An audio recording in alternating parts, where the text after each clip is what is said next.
Weather in Loveland can change on a dime. You can start your day in a t-shirt. Or even end your day in a parka. Welcome back to Living in Fort Collins channel. My name's Izzy Olson. And I'm Zach Jordan. And today we're going to be sharing with you 8 facts about Loveland you may not have known. One thing you might not know about Loveland, it has the largest outdoor sculpture collection in the country. Benson Sculpture Park. Over 170 sculptures that are walkable year-round, free as well. Yeah. And it goes along Lake Loveland, right? It's just north of Lake Loveland, Benson Sculpture Park, yes. Yeah. So they actually host one of the largest art shows in the country as well. It's Art in the Park. It's usually the second weekend of August. They shut down all of Lake Loveland, have vendors from all over the places, food trucks. It's actually very spectacular. We get to kind of showcase our art community. We're kind of known as the art capital of Colorado. We have a ton of big name sculptors here in Loveland, Colorado. We also produce a majority of the bronze that are across the country that you're going to find at museums, memorial parks, stadiums, any of those statues that you see. We have 3 major bronze companies here in northern Colorado. Well, and Loveland. Bronze Services of Loveland, Art Castings of Colorado, and Rocky Mountain Bronze Shop. So yeah, it's a pretty big deal around here. If you haven't been, I would encourage you to put it on your calendar for next year, as it has just passed. Now that we are in September. Yep. You're in September. Loveland has more art per capita than any other city in the United States, which is crazy. So that's our first fact for you. I knew some of it, but I didn't know all of it. Yeah, no, it's amazing. I would highly encourage you to check it out, put it on the books, in the calendar, and get it in next year. Yep. And then Art in the Park is held at both the Sculpture Gardens and North Lake Park. And then also North Lake Park, yeah. Yeah, so it's going to be split by 29th Street, but they closed down 29th Street completely to make it walkable from Benson Sculpture Park to it was a full situation. North Lake Park. Yeah, so get over there and buy some stuff. Next year. The second thing we want to share about Loveland is love is in the air year-round here in Loveland. Lock into Loveland, you can get your own padlock, and you can hang it, or you can clip it onto any of the... Lock in that love. Yeah, lock in that love on any of the... There's several sculptures, heart sculptures around Loveland. The big ones are at Lake Loveland. That one's basically full. I did that one with my husband, and it is like... I mean, you're locking to other locks at this point. You know what I mean? You need a ladder to get to... It's 2025. I would take a ladder and do like the top part, because that's still open. Then Heart at the Foundry, that's a newer one, so there's lots of space on that one. And then the big love sign on US 34, just... At the Welcome Center. At the Welcome Center, just west of... I-25 and north of 34, yeah. In February, Loveland has the largest Valentine's remailing program on Earth, this is something I had no idea about. Basically, what you can send your mail to the Loveland post office, and they'll stamp it with the signature Valentine's Day love stamp, and then it will go anywhere worldwide. And so they have over 100,000 plus cards. Volunteers stamp them just to put a little extra love on your Valentine's Day cards in February. Yeah, it's something that you can't get anywhere else, and it's a little touch. So everything that we mail out through our program is going to have that stamp, so we don't have to do like the remailing. It's just our mail.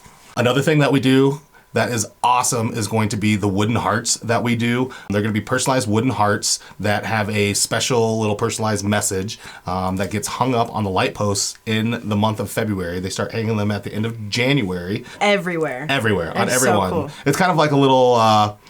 Tradition? No, a little hunt.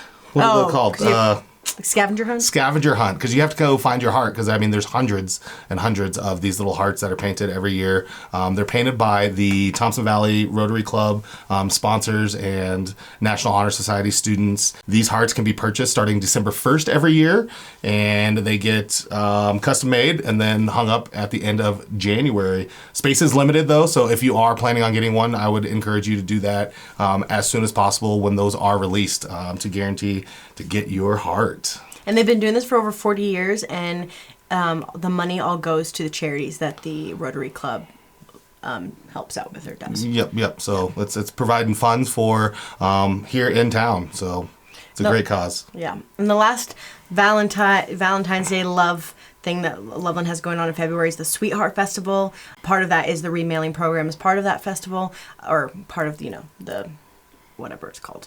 But they also have a group wedding ceremony too. So, which to each his own. I'm not exactly sure how that works, but I imagine It's just like going to City Hall, but like cuter. Okay. You're not like getting married in a group. It's just groups come and get married quickly. So, yeah, Loveland's all about love. Yes. So share your love with Loveland. Fact number 3 about Loveland. This is actually, I guess, more of an opinion. It's my opinion. It's what led to this video even being made. But weird intersections in Loveland. The roads are just weird. When you go from living in Fort Collins, where everything's a perfect grid system, and then you move to Loveland, where there's like lakes that make every road weird anyway, but then you add in like one of the just weird. Weird. Yeah. So one of the ones is off US 34 in Madison. It's a continuous flow system. CFI. Intersection. And it actually was a intersection prototype to try and just help traffic move without it having to stop. It failed. It failed. I would say it failed. I avoid it. So strange. For the life of me to not go through Madison 34 unless I'm on 34 and just going east and west. I'm not trying to turn left or right, and I'm definitely not trying to get onto 34 from Madison. It's a little chaotic. If you haven't ever seen a CFI, I would encourage you to check it out. We'll try to drop a little short clip of the CFI intersection that we're talking about so that you can kind of see. In theory, it makes sense. In real life, it doesn't work. No, I think if you like have lived in the town forever and you're used to it, fine. But if you're visiting, it's like, what are you doing? You're like on the left side to turn right and like you hope that you're not the car in front because you have no idea where to go, you know? But from that failure is where we now have a lot of roundabouts in Loveland, which I have always had roundabouts growing up. Yeah. But I feel like I've always lived in the town where like they didn't have them and then they just got them, and then I'm dealing with the consequences of that because the roundabout at it's off for 14 and I-25. You know what I'm talking about? Yeah. I was driving there the other week and someone they were going around the roundabout and then they just stopped because I was waiting to get in and she was waiting for me and I like took a while to be like, did her car break down? No, she was waiting for me to get in the roundabout, which is not how they work. Yeah, so a quick lesson on roundabouts. It is a yield sign. It is not a stop sign. The person in the roundabout has the right of way always. So continue going through the roundabout, and if you're entering the roundabout, it's yield. So you're slowing down. You're not coming to a complete stop. Well, sometimes you have to, though. Well, sometimes if it's completely packed, but most of the time, when I get frustrated is when people come to a complete stop, they look to the left to see if anybody's coming, and then they decide to go. Right. You should be looking as you're driving up so you can just keep going. Yeah. So and on 402 and I-25, it's very difficult for these newbies coming to Colorado or somewhere that they're not used to roundabouts because there's 2 roundabouts on each side of the interstate to kind of deal with the traffic. It's wonderful though. Before they put those roundabouts in, it used to be a stoplight, and it would take you 5 lights to get through to get onto the ramp, the on ramp, or getting off the off ramp to merge onto I-25. So I am thankful for the roundabouts. Yeah, I don't think they're weird. I think they're normal, but I guess it's a newer thing to Loveland, which I did not know that. Yeah, absolutely. It makes sense though because people don't know how to use them around. With all the relocations that we deal with of our clients and whatnot, I do hear that a lot of like, there's a lot of roundabouts here, and I guess we're just used to it. Yeah. A cemetery, 287. Oh, so this is kind of a really cool fact. There is the Loveland Burial Park that's just north of Highway 34 and 287, and it's one of the few cemeteries that is split by a highway. So this cemetery literally is... So it's Loveland Burial Park on one side and then Lakeside Cemetery on the other side. So they were split through with They were split when they did the rerouting of 287. So all of a sudden you'll be driving along College and all of a sudden there's headstones on either side of you. Left and right. And then you go into one of the weirdest half roundabouts. It's not even a roundabout. It's like a half roundabout. And you better be careful because if you're not paying attention, someone needs to turn into the Taco John's. It's weird. It's not too weird. This is what like made me think about this video. I'm like, this is the weirdest. Who thought this was a good idea? So 287 north of 34 is where it becomes one ways going south and north, becoming Lincoln and Cleveland. And so it has to split somewhere, right? Let's just split right around the Taco John. It splits and you go right around the Taco John. And right through homes. And yeah, you're in downtown. Yeah, and then you're in downtown and then it's cool. But I remember the first time before I lived down here, I was like, what is this place? Yeah, some are better at driving than others. Yeah, I'm not great. But still, it's a little strange. Fact number 5 is a huge misconception that the Loveland ski area is in Loveland, Colorado, which it's not. I totally thought it was, like when I first moved here. Yes. Every time I'm up skiing anywhere, Breck, Winter Park, Copper, anything like that, you always have the conversations on the ski lift of, hey, where are you from? And I'm like, oh, I'm from Loveland. And they're like, oh my gosh, you must get in so many days of skiing. And I'm like, not quite. It's still a 2-hour drive.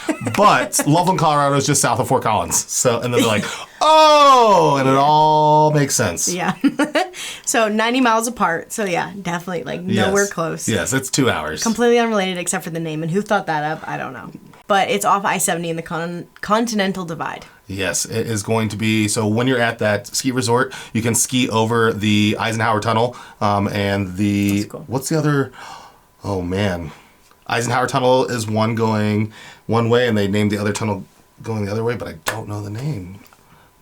You're the local. I should know that. I just know how to get there and get home. But it's kind of cool that you can ski over the tunnel and over the Continental Divide right there. And there's 94 trails, 13% are beginner, 41% intermediate, 46% advanced. They get over 380 inches annually, and they also offer 240 acres of snowmaking, which I just learned 2 days ago what that means. Yes, so if you guys didn't know what snowmaking is, it's when we're not getting actual real precipitation of snow, and so it is going to be a blaster. Some are connected to fans, and when the weather is right and cold enough, when you're blasting this water out there at a high speed, it turns into fake snow. So it's like real man-made snow. It's real snow that's man-made. For some reason, when I think of man-made snow, I think of like snow made in a lab. Like with chemicals. Oh, yeah, no. I don't know why I thought that. Yeah, no. I mean, there might be chemicals in it, honestly. Yeah, I don't know. But 1,800 acres base elevation, and then it's 10,800 to 13,000 feet in elevation. So. Yeah, it's a great little ski area. Did you tell them how many lifts it has? I believe 10 lifts. Fact number 6 you may not know about Loveland is Loveland was almost named Pullman.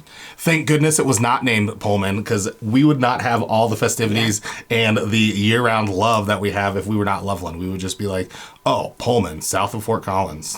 It was named after William A.H. Loveland instead of the Pullman Company when the railroad came through in the 1870s. Yeah, and William Loveland, he was the president of the Colorado Central Railroad, which the railroad is kind of a huge thing here in Loveland. Kind of goes right through town. I love it. We used to have a big sugar beet farm. Is kind of what Loveland is known for a little bit. So that's how we got all of the sugar beet out. We have all kinds of railroad stuff. Yeah. It's great. I love it. I love hearing it from my house. Okay. Well, I can't make a train sound. Sounds better than that, hopefully. Fact number 7 about living in Loveland is weather can change on a dime. You may start the day truly in a t-shirt and end it in a parka, which, like, I mean, it makes it kind of fun. But the big times are like summertime thunderstorms, hailstorms. I remember July of last year. Tons of hailstorms, yes. And then in the springtime, in the spring, snowstorms. Yeah. Wet, heavy snowstorms in the spring. Yeah. It'll be like 60 degrees, and then we get snow that night, and then it'll be 60 degrees again. Yeah. I'm coaching high school track, shoveling a freaking track so these kids can continue to run and win. Yeah. But we got to do what we got to do. And we're in September now, and just a few weeks ago, we had a huge, like, out of nowhere thunderstorm. The lightning, I feel like, hit my backyard. The power went out, which Loveland doesn't have. Like, its utilities are still above ground. Yes. So it only went out for a second, but the thunder, it was wild. And then US 34 and Taft flooded out. Which they need to get that fixed, because that road just got done. Yeah. And I will add to this is, like, because coming from Washington, it rains all the time. So we have cat eyes in the road. We have proper drainage. We're in Colorado in general. They like that natural flow of the landscape. So instead of having drains everywhere, you just have where the water runs down the curb into those huge, what do they call it, like storm drains? Yep. And there's no cat eyes on the road. So when it rains, good freaking luck. I remember when my dad first visited, we were at Lakes of Centera, and it flooded out. Or not Lakes of Centera. We were at the Centera shopping mall. Okay. And it just flooded out. It was like, there's not much preparation for the flash floods. But it comes and it goes. Yeah. It's fine. We've made it. I've been here for 33 years, and we haven't died. I'm doing just fine. But it is interesting when you come from a place that rains a lot. Yeah. And people always ask, like, hey, with this weather changing and whatnot, when do I plant my flowers and when is it going to get cold? After Mother's Day.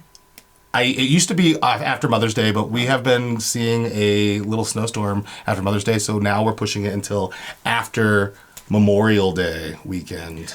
wow. So a couple more weeks after Mother's Day, just to ensure that you don't have to protect your flowers and crops and veggies and whatnot from frost. I think my mom installed her grass before Mother's Day, and I told her don't do it. Yes, that's scary because that's or they expensive. seeded it. They seeded it before. Oh no, seed is okay because then you want all that heavy wet snow to moisturize it.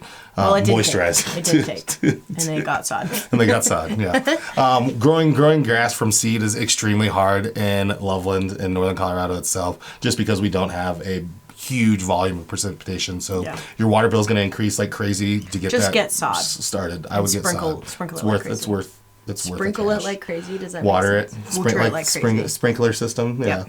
Irrigation is a must. Yeah. For a good rule of thumb of when it gets cold, as a kid, I can always remember, oh my gosh, we're super excited for Halloween and to show off our costumes, but we always had to wear hoodies and jackets and everything underneath because for some reason, there's always a little cold front that comes in on Halloween. So Halloween, end of October, beginning of November is when you're going to start seeing that real big change in weather going to that cold side. Last year, that was quite nice. It was quite nice. It went a little longer last year. Yeah. A lot longer. Yeah, with climate changing and whatnot, I mean, you'll even see the shift in our ski season. Peak skiing is not even until end of January, beginning of February. That's going to be your peak time for skiing. So November, Thanksgiving skiing is very limited, probably about 40% open-ish on parks and resorts. And then December, you'd think, oh, like Christmas getaway, vacation. We're still maybe at like 70 to 85% open as far as resorts and parks. But then January, February, it is rocking. So those fresh pow pow days are amazing. So, for being such a dry state, we do have a ton of opportunity to have lakefront living. Here in Loveland. Our final fact that we're going to share with you today is going to be that there is a ton of opportunity to live lakefront here in Loveland, Colorado. We have everything in Loveland, from private lakes to small reservoirs to state parks. We have everything. We have Lake Loveland is the most well-known lake, but it's unfortunately private. Yeah, and it's just because it's beautiful. It's right in the middle of town. Yeah. You're going to get amazing lake views. Mountain views. And if you're living on Lake Loveland, it's kind of a statement. Like the smallest unupdated house, you're still going to spend $1 million. Yeah, for sure. And then there's Boyd Lake, which is a state park. You can do everything on that lake. Paddleboard, boating, everything. Jet skis, take your dogs. Yeah. On the whole east side of the shores of Boyd Lake, you're going to find housing that's going to be right on the lake. Right. And then on the west side of Boyd Lake is Horseshoe Lake, which is private. It was just a private lake. Also $1 million plus homes. Yes, million is going to be a very tiny, like small 2 million homes it's going to be 5 million. 2 to 5 million for those homes. Bodecker Reservoir and what's the other one I'm blanking on? Bodecker and Benson. Nope. Bodecker and Seven Lakes? Long Haggler. Oh. To me, they're like the same. They're the same. The biggest difference is going to be you can fish on Long Haggler. Long Haggler, there are no homes on Long Haggler. Oh yeah, I was just talking about lakes in general. Oh, okay. Different like things, but yeah, you can. Yeah, there are homes on Bodecker, not on Long Haggler. Bodecker, you can paddleboard, you can fish. That's basically it. Yeah, you can take a little boat out. You can take boats. It's a no wake lake, so you can have motorized sports. It's just no wake.